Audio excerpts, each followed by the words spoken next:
ഇന്ന് രാത്രി നമ്മുടെ ചിന്തയിലേക്ക് ഞാൻ കടന്നു വരട്ടെ. അതിനാധാരമായിട്ട് എബ്രായ ലേഖനം 11 അധ്യായത്തിൽ 22 വാക്യം, ഹീബ്രൂസ് ചാപ്റ്റർ 11 വേഴ്സ് നമ്പർ 22. കഴിഞ്ഞ ദിവസങ്ങളൊക്കെയും നമ്മൾ പഠിച്ചുകൊണ്ടിരുന്നത് വിശ്വാസ പിതാക്കന്മാരെക്കുറിച്ചാണ്. വിശ്വാസ വീരന്മാരെക്കുറിച്ചുള്ള പട്ടികയിൽ പൂർവ്വ പിതാക്കന്മാരാകുന്ന അബ്രഹാം, ഇസ്ഹാക്ക്, യാക്കോബ്, ഈ 3 പേരുടെ ചരിത്രങ്ങൾ നമ്മൾ പഠിച്ചിട്ട് ഇന്ന് രാത്രിയിൽ യോസെഫ് എന്നുള്ള കഥാപാത്രത്തിലേക്ക് നമ്മൾ കടന്നു വരുവാൻ പോകുകയാണ്. ഇന്ന് നമ്മൾ പഠിക്കുവാൻ പോകുന്നത് ദ ഫെയ്ത്ത് ഓഫ് ജോസഫ്, യോസെഫിൻ്റെ വിശ്വാസം. വിശ്വാസ വീരന്മാരുടെ പട്ടികയിൽ യോസെഫും ഉൾപ്പെടുവാനായിട്ടിടയായിത്തീർന്നു. വേദപുസ്തകത്തിലെ അനുഗ്രഹിക്കപ്പെട്ട അനേക ക്യാരക്ടറിൽ വളരെ പ്രാധാന്യമർഹിക്കുന്ന ഒരു ക്യാരക്ടറാണ് യോസെഫ് എന്ന് പറയുന്നത്. വളരെ ഏറ്റവും ഉന്നതമായിരിക്കുന്ന അവസ്ഥയിൽ നിന്ന് ഏറ്റവും ഹീനമായിരിക്കുന്ന അവസ്ഥയിലേക്ക് കടന്നു പോവുകയും അവിടുന്ന് ദൈവം ഏറ്റവും അധികമായിട്ട് ഉയർത്തിയും ഉയർത്തപ്പെടുവാൻ ഇടയായിത്തീർന്ന ഒരു വ്യക്തിയാണ് യോസെഫ്. നമ്മൾ യോസെഫിൻ്റെ ജീവിതത്തിലേക്ക് നമ്മൾ കടന്നു വരുമ്പോൾ ഇവിടെ എബ്രായ ലേഖനത്തിൽ യോസെഫിൻ്റെ പേര് വരുവാൻ കാരണം അവിടെ പറയുന്നു, വിശ്വാസത്താൽ യോസെഫ് താൻ മരിപ്പാറായപ്പോൾ. അപ്പോൾ യോസെഫ് മരിക്കുവാനുള്ള സമയമായി. നിങ്ങൾക്കറിയാം, യോസെഫിന് ദൈവം യാക്കോബിന് വളരെ പ്രായം കഴിഞ്ഞിട്ട് ജനിച്ച ഒരു മകൻ, ദീർഘനാളായിട്ട് റാഹേലിന് മക്കളില്ലാതിരുന്ന് ദൈവം കൊടുത്ത ഒരു സന്തതിയാണ് യോസെഫ് എന്ന് പറയുന്നത്. യോസെഫ് എന്നുള്ള വാക്കിൻ്റെ അർത്ഥം തന്നെ വാക്യം ഒന്ന് വായിച്ചിട്ട് ഉൽപ്പത്തി 30 അധ്യായം 22 മുതൽ 24 വരെയുള്ള വാക്യങ്ങൾ. Genesis chapter 30 verse 22 to 24. 24 വാക്യം വായിച്ചാട്ടും. യോസെഫ് എന്നുള്ള വാക്കിൻ്റെ അർത്ഥം ദ ലോർഡ് വിൽ ആഡ്, ദൈവം ഇനിയും വർദ്ധിപ്പിക്കും. The Lord will add. 23 വാക്യം നമ്മൾ വായിക്കുമ്പോൾ നമ്മൾ കാണുന്നത് യോസെഫ് ജനിച്ച മുഖാന്തരമായിട്ട് അമ്മയുടെ നിന്ന പരിപൂർണമായി മാറ്റപ്പെട്ടു. ഇത്രയും കാലം മക്കളില്ലാതെ ജീവിച്ചതായിരിക്കുന്ന റാഹേലിൻ്റെ ജീവിതത്തിൻ്റെ സകലവിധമായിരിക്കും നിന്ദകൾ മാറ്റപ്പെടുന്ന ഒരു സമയമായിരുന്നു റാഹേലിന് യോസെഫ് ജനിച്ചപ്പോൾ. യോസെഫ് ജനിക്കുമ്പോൾ യോസെഫ് എന്ന് പേര് കൊടുക്കുവാനുള്ള കാരണമുണ്ട്. അത് ബൈ ഫെയ്ത്ത് ആ പേര് കൊടുത്തതാണ്. ആ പേര് വാസ്തവത്തിൽ അത് ഫുൾഫിൽ ആകുന്നത് യോസെഫിൻ്റെ സഹോദരനായ മനശ്ശെ ജനിച്ചപ്പോഴാണ്. ആ പേരിൻ്റെ അർത്ഥം ഇതാണ്, ദൈവം ഇനിയും വർദ്ധിപ്പിക്കും, ദൈവം ഇനിയും തരും. അപ്പോൾ ദൈവം ഇനിയും തരും എന്നുള്ളത് മുൻപിൽ കണ്ടുകൊണ്ട് തനിക്ക് ഈ ഒരു കുഞ്ഞല്ല ജനിക്കുവാൻ പോകുന്നത്, വീണ്ടും തനിക്ക് കുഞ്ഞ് ജനിക്കും എന്നുള്ളത് മനസ്സിലാക്കിക്കൊണ്ടാണ് റാഹേൽ തൻ്റെ മകന് യോസെഫ് എന്നുള്ള പേര് കൊടുക്കുവാനായിട്ട് കാരണമായിത്തീരുന്നത്. ഈ പേര് കൊടുക്കുമ്പോൾ ദൈവം റാഹേലിൻ്റെ അതിൽ അവരുടെ കുടുംബത്തിൻ്റെ നിന്ദകളെ മാറ്റിക്കളയുകയും ദൈവം അവരെ വർദ്ധിപ്പിക്കുകയും ചെയ്യുമെന്നാൽ നിങ്ങൾക്ക് മനസ്സിലാക്കുവാൻ സാധിക്കും. യാക്കോബ് യോസെഫിനെ വളരെയധികമായി സ്നേഹിച്ച മുഖാന്തരമായിട്ട് തങ്ങളുടെ സഹോദരന്മാർ യോസെഫിനെ എതിർത്തു. യാതൊരു കാരണവുമില്ല യോസെഫിനെ സഹോദരന്മാർ എതിർക്കുവാൻ. എന്നാൽ സഹോദരന്മാർ യോസെഫിനെ എതിർക്കുവാനായിട്ട് കാരണമായിട്ട് പ്രധാനമായിട്ട് അതിന് കാരണമായിത്തീർന്ന 3 കാരണങ്ങളാണ് ഉണ്ടായിരുന്നത്. ഒന്ന്, വാർദ്ധക്യത്തിൽ ജനിച്ച മകനായിരുന്നത് കൊണ്ട് അപ്പൻ യോസെഫിനെ സ്നേഹിച്ചു. അപ്പോൾ അപ്പൻ യോസെഫിനെ സ്നേഹിച്ചു എന്നുള്ളതാണ് ഒന്നാമത്തെ പ്രശ്നം. രണ്ടാമത്തെ പ്രശ്നം എന്ന് പറയുന്നത്, അപ്പൻ സ്നേഹിച്ച മുഖാന്തരമായിട്ട് ഒരു നിലയങ്കി ഉണ്ടാക്കി കൊടുത്തു, ഒരു നിലയങ്കി കൊടുത്തു. അത് വെളിപ്പെടുത്തുന്നത് മറ്റുള്ളവരെക്കാൾ ഔട്ട്സ്റ്റാൻഡിംഗ് ആയിട്ട് യോസെഫിനുള്ള പൊസിഷനെ അവിടെ ചൂണ്ടിക്കാണിക്കുക. ഒരു നിലയങ്കി ധരിപ്പിച്ചു. മൂന്നാമത്തെ പ്രശ്നമെന്ന് പറയുന്നത് യോസെഫിൻ്റെ സ്വപ്നം. ഈ 3 കാരണങ്ങൾ. എന്താ സ്വപ്നം? 2 സ്വപ്നങ്ങളാണ് യോസെഫ് കണ്ടത്. ഒന്ന്, ഈ സഹോദരന്മാർ യോസെഫിനെ 11 കറ്റകൾ യോസെഫിനെ നമസ്കരിക്കുന്നതായിരിക്കുന്ന കാഴ്ച കണ്ട് യോസെഫ് ആകുന്ന കറ്റയെ നമസ്കരിക്കുന്നു. രണ്ടാമത് അടുത്ത സ്വപ്നം കണ്ടത് സൂര്യനും ചന്ദ്രനും 11 നക്ഷത്രങ്ങളും യോസെഫിനെ വണങ്ങുന്നതായിട്ട് കണ്ടു. ഈ 2 സ്വപ്നങ്ങളാണ് സഹോദരന്മാർ എതിർക്കുവാനായിട്ട് കാരണമായിത്തീർന്നത്. അപ്പോൾ ഈ 3 കാരണങ്ങൾ യോസെഫിൻ്റെ ഭാഗത്തു നിന്ന് യാതൊരു കുറ്റവുമില്ല. എങ്കിലും യോസെഫിൻ്റെ ഒരു പ്രവർത്തനം നിങ്ങൾക്കറിയാം. കൂടെ അപ്പൻ യോസെഫിനെയാണ് സഹോദരന്മാർ ആടുകളെ മേയിച്ചുകൊണ്ടിരിക്കുമ്പോൾ അവിടേക്ക് അവരുടെ സുഖവർത്തമാനം അറിയുവാനായിട്ട് അയച്ചത്. എന്നാൽ അയച്ച് മടങ്ങി വരുന്നതായ സമയത്ത് ബിൽഹയുടെയും സിൽപ്പയുടെയും ആയിരിക്കുന്ന മക്കളുടേതായിരിക്കുന്ന തെറ്റായിരിക്കുന്ന നടപ്പിനെക്കുറിച്ചുള്ള എല്ലാ വർത്തമാനങ്ങളും വന്ന് അപ്പനോട് പറയുന്ന ഒരു ജോലി യോസെഫിനുണ്ടായിരുന്നു. അത് ഒരു കാരണം കൂടെയാണ് യോസെഫിനെ വെറുക്കുവാനുള്ള കാരണം. ഇപ്രകാരം വെറുക്കപ്പെടുവാനിടയായിട്ടുള്ള അപ്പൻ്റെ ഇഷ്ടപുത്രനായി ജീവിച്ചതായിരിക്കുന്ന യോസെഫ് 17-ാമത്തെ വയസ്സിലാണ് നമുക്ക് അറിയാം വിൽക്കപ്പെടുവാൻ തൻ്റെ സ്വന്തം സഹോദരന്മാർ യോസെഫിനെ വിൽക്കുവാനായിട്ട് ഇടയായിത്തീർന്നത്. നീണ്ട 13 വർഷക്കാലം 30-ാമത്തെ വർഷത്തിലാണ് യോസെഫ് ഫറവോൻ്റെ മുമ്പിൽ നിൽക്കുന്നത്. നീണ്ട 13 വർഷക്കാലം യോസെഫിൻ്റെ ജീവിതത്തിൽ കഷ്ടതയുടെ വർഷങ്ങളായിരുന്നു. കഴിഞ്ഞ നാളുകൾ താൻ അനുഭവിച്ചതായിരിക്കുന്ന എല്ലാവിധമായിരിക്കുന്ന നന്മകളും പരിപൂർണമായിട്ട് മാറുമാറായി. പ്രയാസങ്ങൾ, ഭാരങ്ങൾ വളരെയധികമായിട്ട് വർദ്ധിച്ചുകൊണ്ട് താൻ ഒരു തെറ്റ് ചെയ്തില്ല എങ്കിലും ഒന്നിற்கு പിന്നാലെ ഒന്നായിട്ട് പ്രശ്നങ്ങൾ കൂടിക്കൊണ്ട് അവസാനമായിട്ട് ഒരു വലിയ പ്രതിസന്ധിയിൽ കടന്നു വന്നതാണ് ഈ ഫറവോൻ്റെ കാരാഗ്രഹത്തിലേക്ക് ആക്കപ്പെട്ടത്. നിങ്ങൾക്കറിയാം, സ്റ്റേജ് ബൈ സ്റ്റേജ് ആയിട്ട് യോസെഫിൻ്റെ ജീവിതം നമ്മൾ പഠിക്കുമെങ്കിൽ അവിടെ കഷ്ടതകളുടെ ഒരു തീഷ്ണത ഓരോ സ്റ്റെപ്പ് കഴിയും തോറും കഷ്ടത കൂടി മുൻപോട്ട് പോയതായിട്ട് കാണുവാൻ സാധിക്കും. യാതൊരു തെറ്റും യോസെഫിൻ്റെ ജീവിതത്തിൽ ഇല്ലാതിരുന്നിട്ടൂടെ ഇപ്രകാരം കഷ്ടപ്പെടുവാനായിട്ട് കാരണമായി തീർന്നു. എന്നാൽ ആ കഷ്ടതയാണ് യോസെഫിനെ പിൽക്കാലത്ത് ഒരു വലിയ പദവിയിലേക്ക് ഉയർത്തുവാനായിട്ട് കാരണമായി തീർന്നത്. ഇവിടെ 17-ാമത്തെ വയസ്സിൽ യോസെഫ് വിൽക്കപ്പെടുവാൻ ഇടയായിത്തീർന്നു. 30-ാമത്തെ വയസ്സിൽ ഫറവോൻ്റെ മുൻപിൽ നിൽക്കുന്നു. 110-ാമത്തെ വയസ്സിലാണ് യോസെഫ് മരിക്കുന്നത്.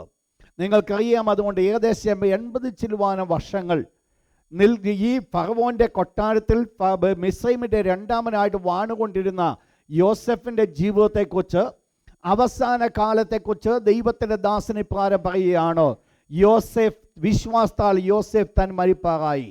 അപ്പോൾ താൻ മരിപ്പാറായ സമയത്തെ യോസെഫ് മനസ്സിലാക്കി. ആ മനസ്സിലാക്കിക്കൊണ്ട് യോസെഫ് കൊടുക്കുന്ന 2 കാര്യങ്ങളാണ് നമ്മുടെ ചിന്തയിൽ ഇന്ന് നിൽക്കുവാനായിട്ട് ഞാൻ ആഗ്രഹിക്കുന്നത്.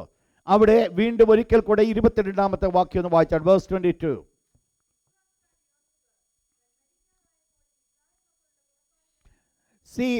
യോസെഫിൻ്റെ വിശ്വാസത്തിൻ്റെ 2 പ്രവർത്തനങ്ങൾ, 2 വെളിപ്പാടുകൾ, മാനിഫെസ്റ്റേഷൻ ഓഫ് ഹിസ് ഫെയ്ത്ത്.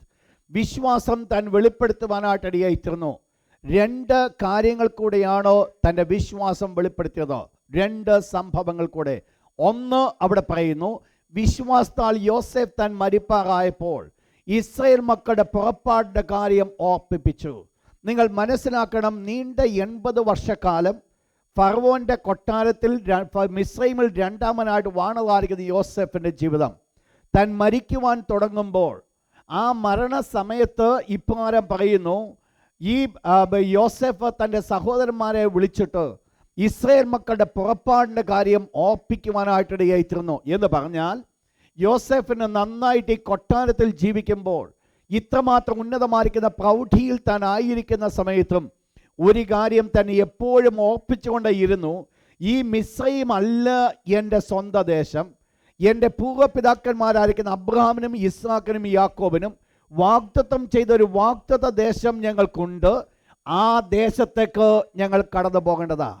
നിങ്ങൾ മനസ്സിലാക്കണം, നീണ്ട 80 വർഷക്കാലത്തിലെ സമൃദ്ധി, നീണ്ട 80 വർഷക്കാലത്തിലെ തൻ്റെ പൊസിഷൻ, ദൈവം തനിക്ക് തന്നിരിക്കുന്ന സകലവിധമായിരിക്കുന്ന നന്മകൾ, ഇത്രമാത്രം അനുഗ്രഹത്തിൻ്റെ മുകളിൽ തന്നെ നിർത്തിയിരിക്കുമ്പോഴും ഒരു സ്റ്റെപ്പ് പോലും അതിനകത്ത് താൻ കണ്ടുവെക്കാതെ തൻ്റെ പിതാക്കന്മാർക്ക് കൊടുത്ത വാഗ്ദത്തത്തിന് നിറവേറ്റപ്പെടലിന് വേണ്ടി യോസെഫ് ആഗ്രഹിച്ചു എന്നുള്ളതാണ് ഒന്നാമത്തെ വിഷയം. അങ്ങനെയെങ്കിൽ യോസെഫിൻ്റെ ഒരു പ്രത്യേകതയെ നമുക്കവിടെ കാണുവാൻ സാധിക്കുന്നത്, ഈവൻ താൻ ഫറവോൻ്റെ രാജ്യത്ത് മിസ്രൈമിൽ ഫറവോന് രണ്ടാമനായി ജീവിച്ചുവെങ്കിലും ഫറവോൻ്റെ ഹൃദയം ഒരു പ്രാവശ്യം പോലും മിസ്രൈമിൽ തിരിയുവാനായിട്ടിടയായിത്തീർന്നില്ല, മിസ്രൈമിനോട് ബന്ധപ്പെടുവാനായിട്ടിടയായിത്തീർന്നില്ല. ഈ യോസെഫിൻ്റെ ജീവിതത്തിൽ പ്രത്യേകം നമ്മൾ കാണുന്നത്, ഈ കൊട്ടാരത്തിൽ ജീവിക്കുമ്പോഴും യോസെഫിൻ്റെ ഹൃദയം മറ്റൊന്നിനോ വേണ്ടി ആഗ്രഹിച്ചുകൊണ്ടേയിരുന്നു, മറ്റെന്തിനോ വേണ്ടി വാഞ്ചിച്ചുകൊണ്ടേയിരുന്നു.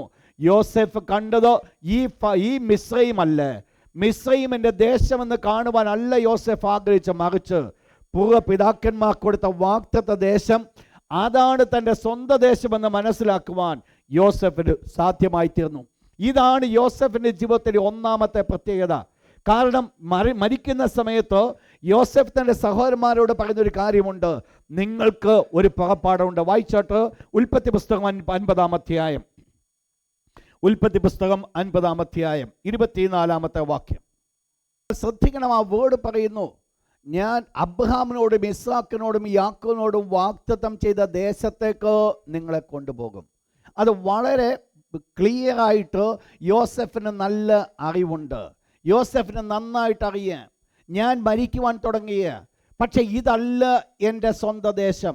അപ്പോൾ നിങ്ങൾ മനസ്സിലാക്കണം, കഴിഞ്ഞ ദിവസങ്ങൾ നമ്മൾ പഠിക്കുകയുണ്ടായി, ഇസ്രായേൽ മക്കളുടെ ജീവിതത്തിൻ്റെ ഒരു വീഴ്ച എന്ന് പറയുന്നത്, അവർ മിസ്രയീം വിട്ടെങ്കിലും മിസ്രയീം അവരുടെ ഉള്ളിൽ നിന്ന് വിട്ടുമാറിയില്ല.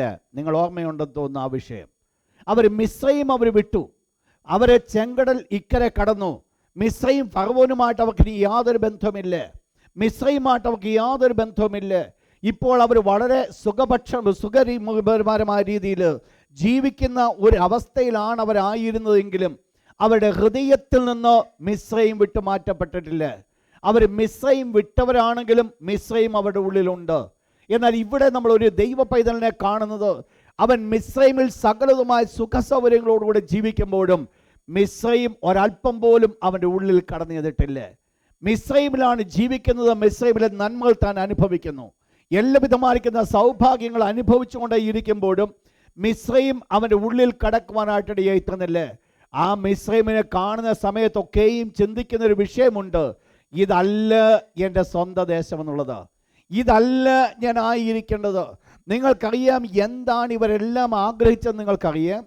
ഇവരെല്ലാവരും ആഗ്രഹിച്ച ദൈവം തന്നെ ശില്പിയായി നിർമ്മിച്ചതും അടിസ്ഥാനമുള്ള നഗരത്തിനുമായിട്ടാണ് ഇവർ കാത്തിരുന്നത്. അപ്പോൾ ഇവരുടെ ചിന്താ വിഷയം, ഇവരുടെ ആഗ്രഹം എന്ന് പറയുന്നത് ഒരു ഭൗതികമായിരിക്കുന്ന കനാൻ നാടായിരുന്നില്ല, പിന്നെയോ ദൈവം തന്നെ ശില്പിയായി നിർമ്മിച്ച ഒരു സ്വർഗീയ കനാനായിരുന്നു അവരുടെ ആഗ്രഹം. അവരെല്ലാവരും മുൻപിൽ കണ്ടത് അതാണ്. അവരുടെ ജീവിതത്തിൻ്റെ ഓരോ നിമിഷങ്ങളിലും അവരുടെ പ്രവർത്തനങ്ങളിൽ അവരെ മുൻപോട്ട് നയിച്ചുകൊണ്ടേയിരിക്കുന്നത് അവർക്കൊരു സ്വർഗീയ കനാൻ ഉണ്ട് എന്നുള്ള ചിന്തയായിരുന്നു. ഇവിടെ യോസെഫിൻ്റെ മരണസമയത്തും യോസെഫ് തൻ്റെ സഹോദരന്മാരോട് പറയുവാനുള്ള ഒന്നേ ഉള്ളൂ, ഞാൻ മരിക്കുകയാണ്, പക്ഷെങ്കിൽ ദൈവം നമ്മുടെ പിതാക്കന്മാരോട് കൽപ്പിച്ചതുപോലെ ആ സന്ദർശന സമയത്ത് അവൻ നിങ്ങളെ സന്ദർശിക്കും. ഇസ്രായേൽ മക്കളെ സന്ദർശിക്കുവാൻ സമയമുണ്ട്. നിങ്ങൾക്കറിയാം, നീണ്ട 400 വർഷത്തിന് ശേഷം നടക്കേണ്ട ഒരു സംഭവത്തെയാണ് യോസെഫ് ഇവിടെ വിളിച്ചു പറയുന്നത്. യോസെഫിന് ശേഷം 400 വർഷം അവർ അടിമകളായി ജീവിച്ച് അവർ മിസ്രൈമിലായിരുന്നു.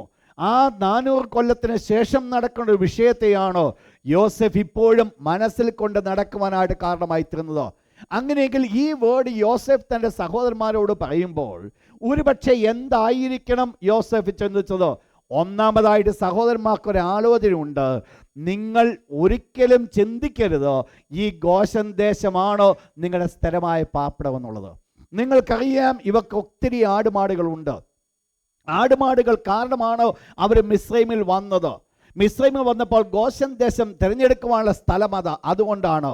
ഇതെല്ലാം അവരുടെ ആയിരിക്കുന്ന ചുറ്റുപാടുകൾക്ക് അനുസരണമായിട്ട് എല്ലാം ഭംഗിയായി കൊണ്ടുപോകുന്ന ഒരു സ്ഥലത്ത് അവരായിരിക്കുമ്പോൾ സ്വാഭാവികമായിട്ട് ഈ പത്രോസ് പറഞ്ഞ പോലെ ഇവിടെ ഇരിക്കുന്നത് നല്ലത്, ഇപ്പം നമുക്ക് 3 കുടിൽ ഉണ്ടാക്കാമെന്ന് ചിന്തിച്ച ചിന്തകൾ കടന്നു വരുവാൻ പലപ്പോഴും ചാൻസസ് ഉണ്ട്. എന്നാൽ ഈ ഒരു പ്രതിസന്ധിയുടെ മുൻപിൽ തൻ്റെ സഹോദരന്മാരെ യോസെഫ് എൻകറേജ് ചെയ്യാണ്, കുഞ്ഞുങ്ങളെ, ഇതല്ല നിങ്ങൾക്കുള്ള സ്ഥിരമായ സ്ഥലം, ഇവിടെയല്ല നമ്മൾ സ്ഥിരമായി വസിക്കുവാൻ പോകുന്നത്. നമ്മുടെ പിതാക്കന്മാരോട് ദൈവം കൽപ്പിച്ചൊരു സ്ഥലമുണ്ട്, അവർക്ക് അവകാശമായി കൊടുത്തൊരു സ്ഥലമുണ്ട്. ആ സ്ഥലത്തിലേക്കാണ് നിങ്ങൾ കടന്നു പോകേണ്ടത്. ഒരു രീതിയിൽ അവരുടെ മനസ്സിൽ നിന്ന്, തൻ്റെ സഹോദരന്മാരുടെ മനസ്സിൽ നിന്ന് മിസ്രയീം എന്ന ഒരു വിഷയത്തെ പറിച്ചു മാറ്റുന്ന ഒരു വേർഡ് ആയിരുന്നു യോസെഫിൽ കൂടെ നമ്മൾ കാണുവാൻ സാധിക്കുന്നത്. 2, ഇതോടൊപ്പം തന്നെ ഈ മിസ്രയീം ഉള്ളിൽ കടന്നു വന്നാലുള്ള ഒരു വലിയ ദോഷത്തെ കൂടെ യോസെഫ് ചൂണ്ടിക്കാണിക്കുക. എന്താ? നിങ്ങളെ വിളിച്ചപ്പോൾ നിങ്ങളുടെ പിതാക്കന്മാർക്ക് ഒരു വാഗ്ദത്തം കൊടുത്തു. ആ വാഗ്ദത്തം നിങ്ങൾക്കുള്ള വാഗ്ദത്തമാണ്, അത് നിങ്ങൾ പ്രാപിച്ചെടുക്കേണ്ടതാണ്. പക്ഷെങ്കിൽ ഇതുമായിട്ട് നിങ്ങൾ ബന്ധപ്പെട്ട് പോയാൽ ഈ വാഗ്ദത്തം മറ്റെവിടെയോ കിടക്കും. നിങ്ങൾക്ക് അത് പ്രാപിച്ചെടുക്കുവാനായിട്ട് സാധ്യമല്ല. അപ്പോൾ ഈ ഒരു വലിയ കാര്യത്തെ യോസഫ് ഓർപ്പിക്കുക. രണ്ടാമതായിട്ട് ഇവിടെ മരിക്കുന്ന സമയത്ത് പുറപ്പാടിൻ്റെ കാര്യം മാത്രമല്ല ഓർപ്പിക്കുന്നത്. രണ്ടാമത് പറയുന്നത് തൻ്റെ അസ്ഥികളെക്കുറിച്ച് യോസഫ് ഒരു കൽപ്പന കൊടുത്തു. അപ്പോൾ ഈ അസ്ഥികളെക്കുറിച്ച് കൽപ്പന കൊടുക്കുവാനുള്ള കാരണമുണ്ട്. നിങ്ങൾക്കറിയാം, ആ താഴത്തെ വാക്യം ഉൽപ്പത്തി പുസ്തകം 50-ാം അധ്യായം 26-ാമത്തെ വാക്യം ഒന്ന് വായിച്ചാൽ വേഴ്സ് 26. നിങ്ങൾ മനസ്സിലാക്കണം, അവിടെ സംഭവിച്ചിരിക്കുന്ന ഒരു കാര്യം അവിടെ പറയുന്നത്, 110 വയസ്സുള്ളവനായി യോസഫ് മരിച്ചു. യോസഫിനെ മരിച്ചതിന് ശേഷം യോസഫിന് എന്ത് ചെയ്തു? സുഗന്ധവർഗ്ഗമിട്ട് യോസഫിനെ എവിടെ കൊണ്ടുവച്ചു? പെട്ടിയിൽ കൊണ്ടുവച്ചു. യോസഫിന് ഒരു ശവസംസ്കാരം നടന്നതിനെക്കുറിച്ച് വേദപുസ്തകം പഠിപ്പിക്കുന്നില്ല. യോസഫ് തൻ്റെ സഹോദരന്മാരോട് പറഞ്ഞൊരു കാര്യമുണ്ട്, എൻ്റെ അസ്ഥികൾ നിങ്ങൾക്ക് ഒരു പുറപ്പാടുണ്ട്. അബ്രഹാമിന്, നമ്മുടെ പൂർവ്വപിതാക്കന്മാരോട് ദൈവം കൽപ്പിച്ചതുപോലെ ആ വാഗ്ദത്തത്തെ നിവർത്തിക്കുന്ന ഒരു ദൈവം ആ സമയത്തിൽ കടന്നു വരുമ്പോൾ, ആ സന്ദർശന സമയം കടന്നു വരുമ്പോൾ നിങ്ങൾക്ക് ഒരു പുറപ്പാടുണ്ടായിരിക്കും. നിങ്ങൾ ഇവിടുന്ന് പുറപ്പെടുമ്പോൾ എൻ്റെ അസ്ഥികളുമായിട്ട് നിങ്ങൾ കടന്നു പോകണം. എൻ്റെ അസ്ഥികൾ ഇവിടെ നിങ്ങൾക്ക് വെക്കരുത്. അപ്പോൾ ഞാൻ ജോസഫസിൻ്റെ ഒരു പുസ്തകം ഞാൻ വായിക്കുകയായിരുന്നു. അതിനകത്ത് ഒരു യഹൂദ ഒരു ചരിത്രകാരനാണ്. അദ്ദേഹത്തിൻ്റെ പുസ്തകത്തിൽ പറയുന്നുണ്ട്, യോസഫിൻ്റെ അസ്ഥികളെ കൊണ്ടുപോകത്തക്കവണ്ണം യോസഫിനെ കുഴിച്ചിടുവാൻ പോലും അടിയായിത്തീർന്നില്ല. ആ ശവപ്പെട്ടിയിലാണ് ബോഡി അപ്രാരം വെച്ചുകൊണ്ടേയിരുന്നു. എന്തായിരുന്നു ഇതിൻ്റെ വിഷയം? 40 യോസഫ് ആഗ്രഹിച്ചത്, ഈ ഇസ്രായേൽ മക്കൾക്കൊരു പുറപ്പാടുണ്ട്, അത് സംഭവിക്കും എന്നുള്ളത് യോസഫ് വ്യക്തമായിട്ട് മനസ്സിലാക്കി. നിങ്ങൾ മനസ്സിലാക്കണം, ദൈവം ഒരു വാഗ്ദത്തം കൊടുത്തു. ആ വാഗ്ദത്തത്തെ അല്പകാലം കഴിയുമ്പോൾ മാറുവാൻ സാധിക്കുമായിരുന്നു. അതിൽ നിന്ന് തൻ്റെ കണ്ണുകൾ മാറ്റപ്പെടുവാൻ സാധിക്കുമായിരുന്നു. എന്നാൽ യോസഫിൻ്റെ ജീവിതത്തിൽ ഒരല്പം പോലും ഇതിൽ നിന്ന് ഒരു മാറ്റം വരാതെ ഒന്ന് മനസ്സിലാക്കി, ദൈവം എന്ത് എൻ്റെ പൂർവ്വപിതാക്കന്മാരോട് കൽപ്പിച്ചുവോ അത് അക്ഷരീയമായി സംഭവിക്കുവാൻ പോകുകയാണ്. അങ്ങനെയെങ്കിൽ എനിക്കുള്ള സ്ഥലമല്ല ഈ മിസ്രൈം എന്ന് പറയുന്നത്, എൻ്റെ അസ്ഥികളും കൂടെ ഇവിടുന്ന് കൊണ്ടുപോകേണ്ടത് ആവശ്യമാണ്. നിങ്ങൾ മനസ്സിലാക്കണം, അവിടെ എന്താ യോസഫ് ആഗ്രഹിച്ചത്? ഒരു 1% പോലും ഈ മിസ്രൈമിൽ താൻ കുടുങ്ങിക്കിടക്കാതെ ദൈവം കൊടുത്ത വാഗ്ദത്തത്തിൽ പൂർണ്ണമായി വിശ്വസിച്ചുകൊണ്ട് യോസഫ് മുൻപോട്ട് പ്രവർത്തിച്ചതായിട്ട് നമ്മൾ കാണുവാൻ സാധിക്കും. ഇതാണ് യോസഫിൻ്റെ ജീവിതത്തെ വിശ്വാസവീരന്മാരുടെ പട്ടികയിൽ കൊണ്ടുവരുവാനുള്ള കാരണം. ദൈവം എന്ത് കൽപ്പിച്ചുവോ അത് പരിപൂർണമായി നിവർത്തിക്കുവാൻ ശക്തൻ. അബ്രഹാമിനോട് ദൈവം അരുളി ചെയ്ത നിയമം, ഇസ്ഹാക്കിനോട് ദൈവം അരുളി ചെയ്തതോ, യാക്കോബിനോട് ദൈവം അരുളി ചെയ്തതോ ദൈവം തീർച്ചയായും നിറവേറ്റുമെന്നുള്ള പൂർണ്ണമായിരിക്കുന്ന ഒരു ബോധ്യമായിരുന്നു യോസഫിനെ കൊണ്ട് ഈ പ്രവൃത്തി ചെയ്യിക്കുവാൻ ഇടയായിത്തീർന്നത്. അങ്ങനെയെങ്കിൽ നമ്മൾ മനസ്സിലാക്കണം, യോസഫ് ഇത്രമാത്രം വിശ്വാസത്തോടുകൂടെ തൻ്റെ മരണസമയത്തും വിശ്വാസത്തോടുകൂടെ മുൻപോട്ട് പോകുവാൻ ഇടയായിത്തീർന്നുവെങ്കിൽ യോസഫിൻ്റെ ലൈഫിനെ നമ്മളൊന്ന് പഠിക്കുന്നത് വളരെ അനുഗ്രഹമായിരിക്കും. ഞാൻ പറയുണ്ടായി, അപ്പൻ്റെ ഇഷ്ടപുത്രനായി ജീവിച്ച് സകലതുമായി സുഖസൗകര്യങ്ങളോടുകൂടെ ആയിരുന്ന യോസഫ്, എന്നാൽ ഒരു പർട്ടിക്കുലർ സമയം കടന്നു വന്നപ്പോൾ ഒരടിമയായിട്ട്, ഒരടിമ ബാലനെ പോലെ വേല ചെയ്യുവാൻ ഇടയായിത്തീർന്നവൻ തുടർന്ന് കൊട്ടാരത്തിലേക്ക് ഉയരുവാൻ കാരണമായിത്തീർന്നു. നിങ്ങൾ ഗ്രാഫ് വരയ്ക്കുവാൻ സാധിക്കുമെങ്കിൽ ശ്രേഷ്ഠമായിരിക്കുന്ന പദവിയിൽ അപ്പനോടുകൂടെ ആയിരുന്നു ആ യോസഫ്. വളരെ പെട്ടെന്ന് നിർവിചാരമായിരിക്കുക, അല്ലെങ്കിൽ ചിന്തിക്കാത്തൊരു സമയത്ത് യോസഫ് വളരെ താഴേക്ക് വീഴുകയാണ്. തൻ്റെ ഒരു തെറ്റുകൊണ്ടല്ല താൻ താഴേക്ക് വീഴുന്നത്, എന്നാൽ ആ വീഴ്ച എന്ന് പറയുന്നത് ഒരു ഭയാനകമായ വീഴ്ചയായിരുന്നു. ഒരു മനുഷ്യനും അക്സെപ്റ്റ് ചെയ്യുവാൻ സാധിക്കാത്തതായിരിക്കുന്ന ഒരു വലിയ വീഴ്ച. നിങ്ങൾക്കറിയാം, അടിമക്കച്ചവടം നടന്നുകൊണ്ടിരിക്കുന്ന സമയത്ത് ഒരടിമ ബാലനായിട്ട് വിൽക്കപ്പെടുവാൻ ഇടയായിത്തീർന്നുവെങ്കിൽ ഒരടിമ ബാലൻ ഏതെല്ലാം കഷ്ടങ്ങൾ കൂടെ കടന്നു പോകണം, ആ സകല കഷ്ടങ്ങൾ കൂടെ കടന്നു പോകുവാൻ യോസഫിന് സാധ്യമായിത്തീർന്നു. എല്ലാം അനുഭവിക്കേണ്ട ഒരു അവസ്ഥ യോസഫിൻ്റെ ജീവിതത്തിൽ കടന്നു വന്നു. ഒരു രീതിയിലും ഇത് തമ്മിൽ താരതമ്യപ്പെടുത്തുവാൻ സാധ്യമല്ല. ഞാനൊന്ന് ചിന്തിച്ച് നോക്കി, അപ്പൻ്റെ ഇഷ്ടപുത്രനായി ജീവിച്ചു വന്നതായിരിക്കുന്ന യോസഫ് ഒരടിമ ബാലനെ പോലെ ആയിത്തീരുവാൻ തക്കവണ്ണം ഇടയായിത്തീർന്ന സമയത്ത് എങ്ങനെ ഈ രണ്ട് സന്ദർഭങ്ങൾ ഒന്ന് അക്കോമഡേറ്റ് ചെയ്യുവാൻ ഇടയായിത്തീർന്നു? എങ്ങനെ യോസഫിനെ കൊണ്ട് അത് സാധിച്ചു? ഇത് ഭൗതികമായി ജീവിക്കുന്ന ഒരു വ്യക്തിയുടെ അവസ്ഥയാകുന്നുവെങ്കിൽ അപ്പൻ്റെ സകലതുമായിരിക്കുന്ന സ്നേഹത്തോടുകൂടെ, അപ്പൻ്റെ സകലതുമായിരിക്കുന്ന അനുഗ്രഹത്തോടുകൂടെ വാണുകൊണ്ടിരുന്നതായിരിക്കുന്ന യോസഫ്. നിങ്ങൾക്കറിയാം, യാക്കോബ് ഒരു ധനാഠ്യനായിരുന്നു. എല്ലാവിധമായിരിക്കുന്ന സമ്പത്ത് സമർത്ഥമായിട്ട് ഉണ്ടായിരിക്കുമ്പോൾ ആ സമ്പത്തിൽ നിൽക്കുന്നതായിരിക്കുന്ന യാക്കോബിൻ്റെ ഇഷ്ടപുത്രനായിരിക്കുന്ന യോസെഫ് ആ ഇഷ്ടപുത്രൻ എന്നുള്ള പദവിയിൽ നിന്ന് ഒരു നിമിഷം കൊണ്ട് ഒരടിമ ബാലനായി തീർന്നപ്പോൾ ഒരടിമ എന്തെല്ലാം കാര്യം ചെയ്യേണ്ടി വരുമോ ഈ സ്ഥാനത്ത് എങ്ങനെ യോസെഫ് അക്കോമഡേറ്റ് ചെയ്തു എന്നുള്ളത് എനിക്കിപ്പോഴും മനസ്സിലാക്കുവാൻ സാധ്യമാകത്തില്ല. പലപ്പോഴും നമ്മൾ ചിന്തിച്ച് പെട്ടെന്ന് വിടുവാൻ സാധിക്കുമെന്നാൽ ഈ ഒരു അറ്റ്മോസ്ഫിയർ സാഹചര്യത്തിൽ കൂടെ നമ്മൾ കടന്നു പോകുമ്പോൾ മാത്രമേ ഈ പ്രത്യേകമായിരിക്കുന്ന സാഹചര്യത്തിൽ അതിനനുസരണമായിട്ടൊന്ന് പ്രവർത്തിക്കുവാൻ സാധിക്കുന്നു എന്നുള്ളത് ഇതുമായിട്ട് യാതൊരു ബന്ധവും ഇല്ലാത്തവർക്ക് നടക്കുവാൻ പറ്റുകയില്ല. എന്നാൽ യോസെഫിൻ്റെ ജീവിതത്തിൽ സംഭവിച്ച ഒരു ഗുണമെന്ന് പറയുന്നത് യോസെഫ് ഈ വീഴ്ചയിലേക്ക് വീഴുവാൻ ഇടയായിത്തീർന്നുവെങ്കിലും താൻ ഫറവോൻ്റെ രാജ്യത്തിൽ രണ്ടാമനായി തീരുവാനുള്ള പ്രധാനപ്പെട്ട കാരണമെന്ന് പറയുന്നത് ഈ യോസെഫിൻ്റെ ചില പ്രത്യേകതകളാണ്. ഞാൻ കഴിഞ്ഞ ദിവസം തോമസൺ ചെയിൻ റെഫറൻസ് ബൈബിളിൽ ഞാൻ നോക്കിയതായ സമയത്ത് യോസെഫിൻ്റെതായിരിക്കുന്ന 7 പ്രത്യേകതകൾ യോസെഫ് ഉയരുവാനായിട്ട് കാരണമായി തീർന്നതിനെ കാണുവാനായിട്ട് ഇടയായിത്തീർന്നു. ആക്ച്വലി അതായിരുന്നു യോസെഫിന് ബഹുമാനത്തിന് കാരണമായ 7 സ്റ്റെപ്പ് ടു ഹോണർ. യോസെഫ് ബഹുമാനത്തിൻ്റെ 7 കാരണങ്ങൾ എന്തായിരുന്നു? A slave become the prime minister in Egypt. ഒരടിമ ബാലൻ മിസ്രൈമിൽ ഫറവോൻ്റെ രാജ്യത്തിൽ രണ്ടാമനായി തീരുവാൻ കാരണമായി തീർന്നു. എന്തായിരുന്നു അതിന് വിഷയം? ഞാൻ യോസെഫിൻ്റെ പ്രത്യേക സ്വഭാവങ്ങളിലേക്ക് ഞാൻ കടക്കുന്നില്ല. ബട്ട് ഈ ഭാഗത്ത് ഞാൻ നിൽക്കട്ടെ. പ്രധാനമായിട്ട് 7 കാര്യങ്ങളാണ് യോസെഫിൻ്റെ ജീവിതത്തിൽ കൂടെ നമ്മൾ കാണുന്നത്. അതിന് ആധാരമായിട്ട് ഉൽപ്പത്തി പുസ്തകം 39-ാം അധ്യായം, ജനസിസ് ചാപ്റ്റർ 39. ഇതായിരിക്കും ഏത് വ്യക്തിയെയും ഉയർത്തുവാൻ കാരണമായിരിക്കുന്നത്. ജനസിസ് ചാപ്റ്റർ 39 വേഴ്സ് 2 and 3, 2-3 വാക്യം. ഇവിടെ ഒന്നാമത്തെ വിഷയമാണ് God's influence in Joseph's life.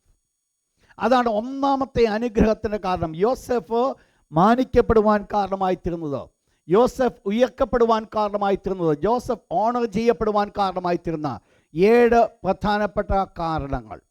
അതിൽ ഒന്നാമത്തെ, ഇപ്പോൾ നിങ്ങൾ മനസ്സിലാക്കണം, തൻ്റെ ഈ 2 സിറ്റുവേഷൻസ് നമുക്ക് ഒരിക്കലും അങ്ങോട്ട് പൂർണ്ണമായിട്ട് ഒന്ന് മനസ്സിലാക്കുവാൻ സാധ്യമല്ല. അപ്പൻ്റെ ഇഷ്ടപുത്രനായി ജീവിച്ച ഒരു വ്യക്തി ഒരടിമ ബാലനായി തീരുന്നത്. എന്നാൽ ഇവിടെ അടിമ ബാലനായി തീർന്നതായിരിക്കുന്ന സ്ഥാനത്തു നിന്നാണ് ദൈവത്തിൻ്റെ തിരുവചന പ്രകാരം പഠിപ്പിക്കുന്നത്.